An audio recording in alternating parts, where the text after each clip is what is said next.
ഇവരൊക്കെ റിട്ടയറുമ്പോൾ കോടികളാണ് ഇവരുടെ കയ്യിലുള്ളത്. ഇതുമെല്ലാം തടുക്കാൻ പറ്റിയിട്ടില്ല. കാരണം കേരളത്തിലെ ആഭ്യന്തരമന്ത്രി എന്ന് പറയുന്നയാൾ ഒരു പുണ്ണാക്കനായതുകൊണ്ടാണ് ഈ സംഭവങ്ങൾ ഇത്രയും ഇതായിട്ട് നടക്കുന്നത്.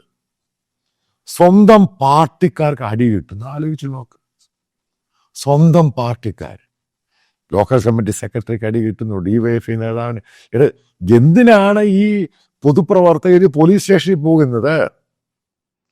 അവരൊരു കാര്യം പറയാൻ വേണ്ടി, അത് സെറ്റിൽ ചെയ്യാൻ വേണ്ടിയല്ലേ പോകുന്നത്? പോലീസിന്റെ ജോലി എന്ന ലോ എൻഫോഴ്സ്മെന്റ്.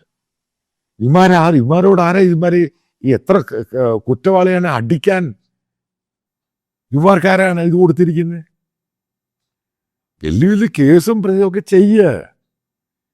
ഇതൊരാളെ റോഡിൽ നിന്ന് പിടിച്ചുകൊണ്ട് വരുന്നു, ഒരു ഹോട്ടലിൽ നിന്ന് പിടിച്ചുകൊണ്ട് വരുന്നു, അവന്റെ ചെവിക്കല്ലിൽ അടിക്കുന്നു.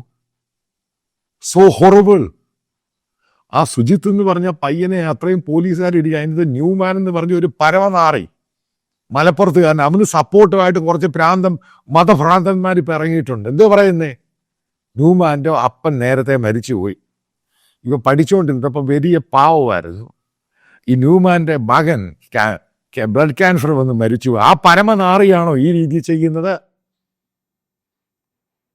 അവനെ സർവീസിലൊന്നുമല്ല. ഇവരൊന്നും ജയിലിന്റെ പുറത്ത് വന്നുകൂടാ. അവന്റെ കുടുംബം അനുഭവിക്കുക തന്നെ വേണം. ഇതിനകത്തൊന്നും ഒരു മേഴ്സിയും പാടില്ല, ഒരു ദയയും പാടില്ല.